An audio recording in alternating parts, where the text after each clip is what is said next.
Bienvenue à tous au grand rendez-vous d'actualité nationale et internationale. Au sommaire, le président Paul Kagame est à Dar es Salaam pour la célébration du 60e anniversaire de l'indépendance de la République de la Tanzanie qui auront lieu ce jeudi.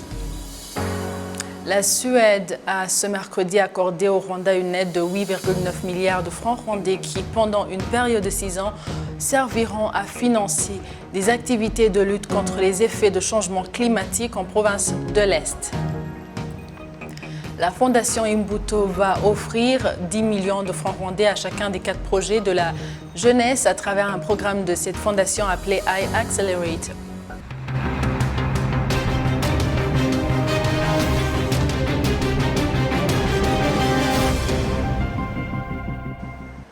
Bonsoir et bienvenue au journal de la télévision rwandaise.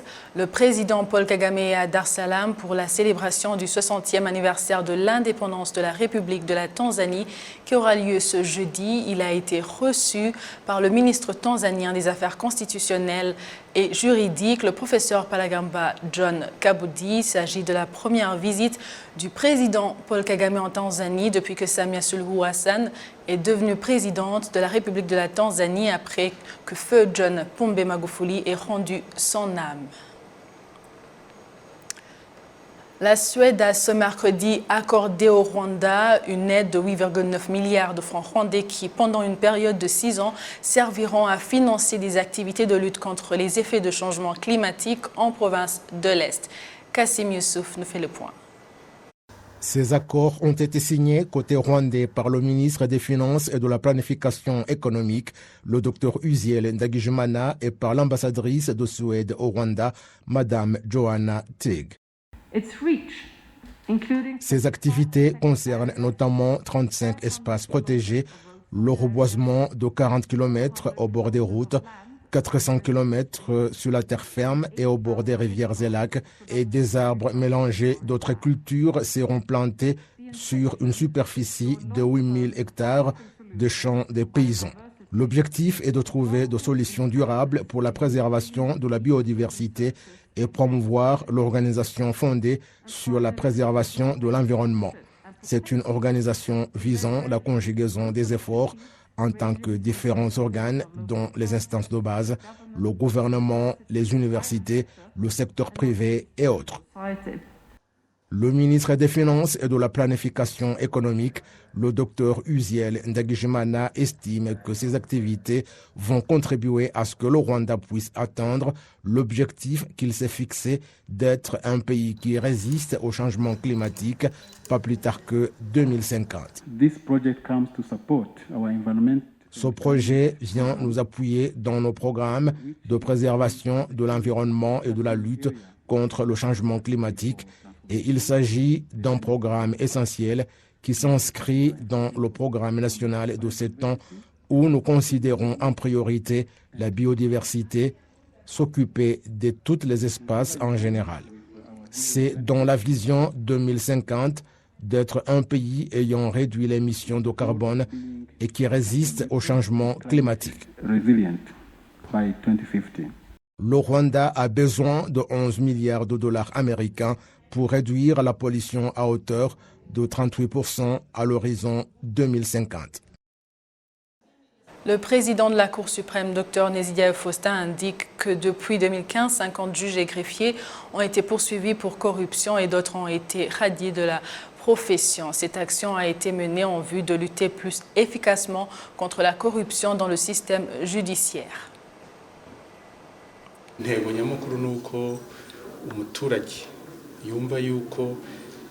Notre objectif principal est de faire en sorte que le public comprenne qu'il a droit à ces services gratuitement. Et pour ceux qui ont un coût, ils doivent également être clairs en tant que personne dans la magistrature. Nous avons également un objectif d'améliorer la prestation des services, puisque la première lacune en matière de corruption est la mauvaise prestation des services. De 2005 à aujourd'hui, environ 50 juges et greffiers ont été punis pour corruption.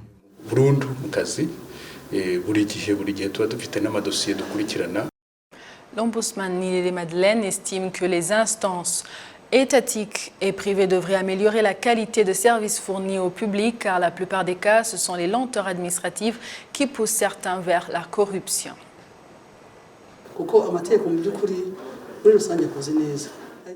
La loi est généralement bien exécutée, qu'il s'agisse d'une loi qui punit la corruption ou celle relative au marché public. Les lacunes visibles seront bientôt corrigées, mais le problème de la prestation des services par lequel toutes les institutions ont été invitées à améliorer la prestation des services est à surveiller la manière avec laquelle les comités en charge de lutte contre la corruption mènent leurs travaux dans différentes institutions. Des évaluations devraient être effectuées en permanence pour éliminer toutes les lacunes en matière de corruption.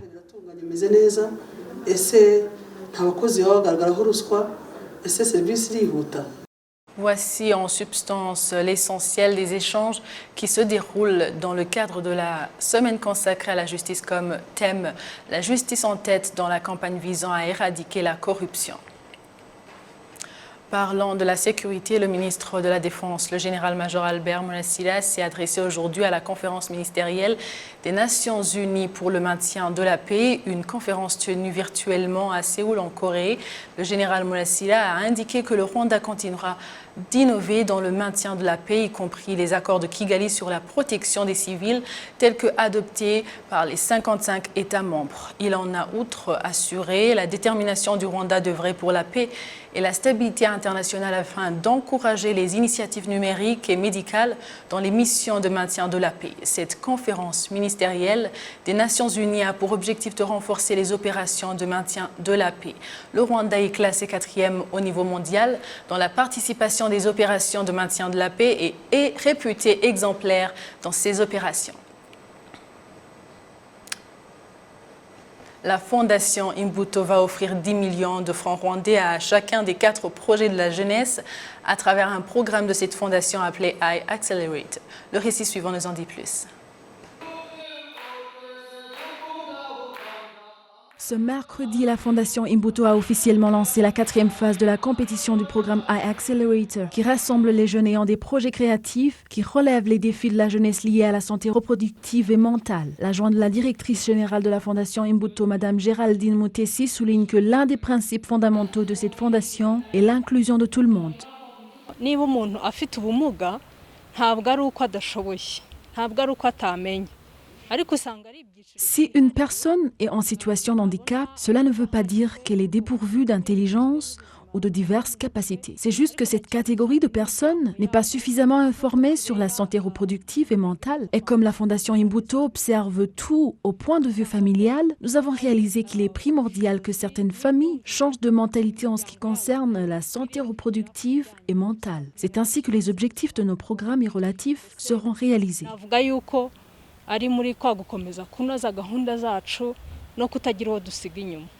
Certains jeunes de la faculté de médecine à l'Université du Rwanda sont prêts à participer à cette compétition.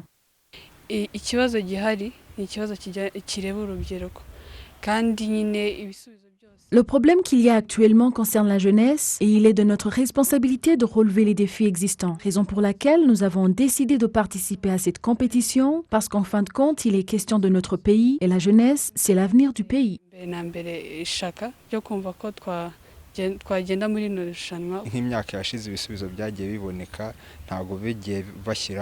Cette fois, la particularité que nous apportons est le fait d'inclure la facilité pour les personnes en situation de handicap. Il sera donc facile pour elles d'avoir accès à l'information concernant la santé reproductive et mentale.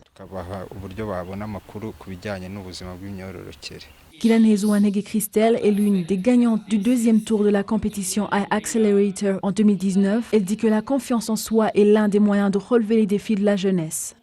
Umushinga wacu bawita Urukundo board game washizweho na Urukundo initiative.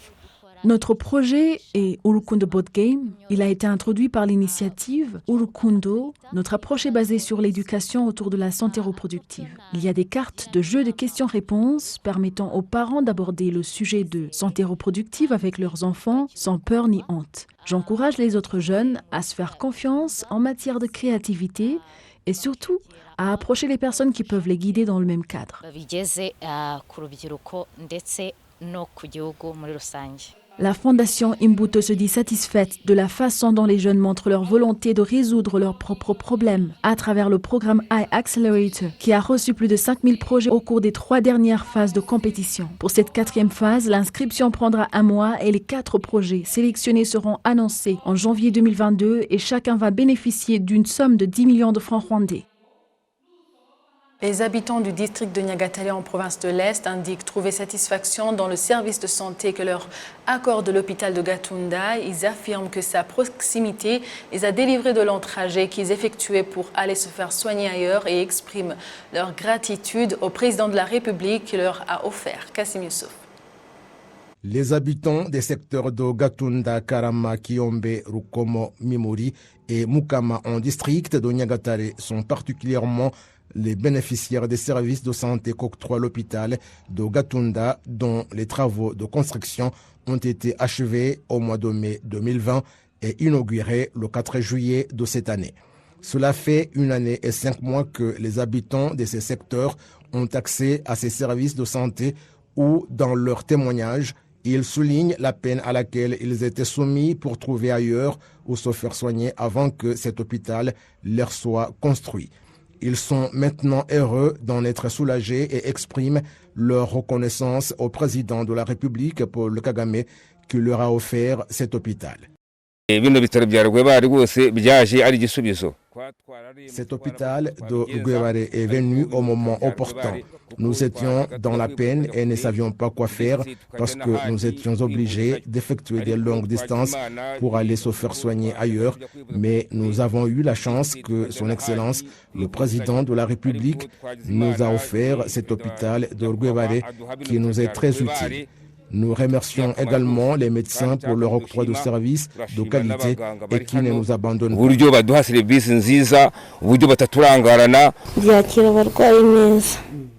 Il accueille convenablement les patients. Je ne pouvais pas rien faire pour bien mettre au monde. On m'a bien accueilli et j'ai bien accouché. L'hôpital de Gatunda octroie différents services de santé dont la pédiatrie, l'ophtalmologie, la dentisterie et la maternité.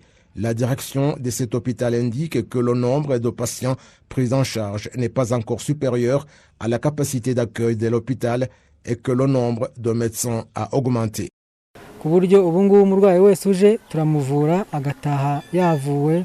Actuellement, tout patient qui se présente est pris en charge et rentre le jour même ayant bénéficié des soins de santé et personne n'est laissé sans avoir trouvé le médecin dont il a besoin. Il n'y a pas d'obstacle particulier, le nombre de patients n'est pas encore supérieur pour dépasser notre capacité et maintenant le nombre d'infirmiers augmente également et ce n'est pas comme au début et le ministère de la Santé nous accorde du personnel selon les besoins. Les bénéficiaires de services de santé sont environ 205 000 en provenance de 8 centres de santé. Cette population est pour certaines personnes une opportunité de commerce qui transforme l'image de cette région où se trouve cet hôpital. Cet hôpital a permis d'augmenter le mouvement des personnes et ainsi les routes ont été réhabilitées et il a boosté notre développement. Ceux qui viennent à l'hôpital ont également besoin de services externes, notamment lorsqu'il s'agit de s'acheter des fruits, du jus entre autres, et cela nous permet de gagner de l'argent et réciproquement nous leur offrons les services dont ils ont besoin. Les travaux de construction de l'hôpital de Gatunda ont débuté le 23 mai 2017 et ont coûté environ 5 milliards de francs rwandais. De la santé à l'éducation, parlons maintenant de l'importance des écoles techniques et professionnelles à travers un récit que je vous laisse découvrir. Mugisha Grévi mène ses activités quotidiennes dans une mine située en district de Rwamagana à l'est du Rwanda. À l'aide d'une machine appropriée, il coordonne les travaux miniers qui se font conjointement à l'intérieur comme à l'extérieur du site minier. Ces réalisations qui font sa fierté sont dues à une formation technique et professionnelle dans la construction d'abord et dans les mines ensuite. Nize mu ishuri rya IPRC Kigali, ishuri ry'imyuga n'ubumenyingiro. J'ai suivi l'enseignement technique et professionnel. Mes projets ont débuté par ici, comme je vais vous le montrer. Les travaux se font à l'intérieur comme à l'extérieur. Coordonner ces miniers qui ne se regardaient pas face à face, c'est un travail qui exige de fortes connaissances. Pour bien orienter ces groupes, il m'a fallu d'abord faire une signalisation de ce lieu. Nos activités ici s'étendent sur 135 mètres d'un côté et 300 de l'autre. Vous voyez vous-même combien l'enseignement technique m'a suffisamment aidé. Je suis un jeune qui évolue et mes avancées s'accélèrent tant que je travaille avec les autres qui prospèrent également. Les merveilles de l'enseignement technique et professionnel sont également vantées par Flawa Tuyambaze et Jonathan Bizimungu qui ont réussi également à se créer de l'emploi après leurs études. Pour le moment, je suis à mesure de faire une compétition, même sur le plan international. Je suis capable de m'imposer et de gagner le marché parce que j'ai été bien formé. Je peux travailler dans le domaine de l'électricité, je peux assurer l'ordre des jardins et de ce côté-là, il n'y a rien à envier aux étrangers. Le directeur de l'Université polytechnique du Rwanda, le Dr James Gashumba, exhorte les étudiants qui terminent les études à aiguiser leurs connaissances en vue de la création de l'emploi.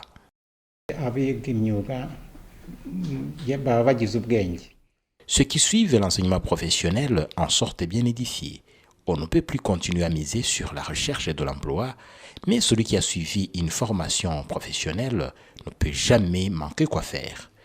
C'est ce que je conseillerais aux jeunes et à ceux qui se cherchent encore sur le marché, qui ne se découragent pas, qui continuent à apprendre en développant le sens de l'innovation et en misant leur avenir sur la technologie. Les statistiques montrent que 52,3% des étudiants qui ont terminé l'Université polytechnique du Rwanda en 2021 ont trouvé de l'emploi, alors que 11% d'entre eux ont pu même se créer de l'emploi. Le programme gouvernemental de 2017-2024 prévoit que 60% des étudiants suivent l'enseignement professionnel. Jean Damascène, Manichimwe, pour la télévision rwandaise. Les automobilistes ainsi que la population vivant non loin du centre de contrôle technique automobile du district de Musanze se réjouissent de la mise en place de ce service dans ce district, ce qui a limité le long déplacement vers la capitale Kigali. Le récit de Patrick Nilidandi. Un véhicule particulier dont le poids total autorisé en charge PETAC, qui représente le poids maximal que votre véhicule ne doit pas dépasser, est inférieur ou égal à 3,5 tonnes et soumis à un contrôle technique périodique dans un centre agréé. Ce contrôle doit être fait par un organisme agréé aux frais du propriétaire du véhicule. Les contrôleurs vérifient 133 points de contrôle. Les défaillances constatées sont classées par niveau de gravité, mineur, majeur et critique. Si le résultat de contrôle est défavorable, un contre-visite sera exigé. C'est le 20 novembre 2020 que le centre de contrôle technique automobile a été ouvert officiellement en district de Musanze. Les automobilistes, mais aussi la population sur place, se réjouissent de la mise en place de ce service. Il y a une année, ce qui a limité le long déplacement vers la capitale Kigali. Ce service est de bonne qualité. Ils nous ont facilité la tâche car avant nous devions nous rendre à Kigali et sur place nous devions faire la queue. Et des fois, le véhicule obtient un avis défavorable car on n'étant pas en bon état. Et nous sommes obligés d'y passer 3 ou voire même une semaine avec le coût financier qui va avec. La police nationale, branche de la sécurité routière, basée dans cette partie du pays, indique que la mise en place de ces centres de contrôle technique a permis d'offrir un service de qualité à la population locale. Près de 14 600 véhicules ont pu en bénéficier.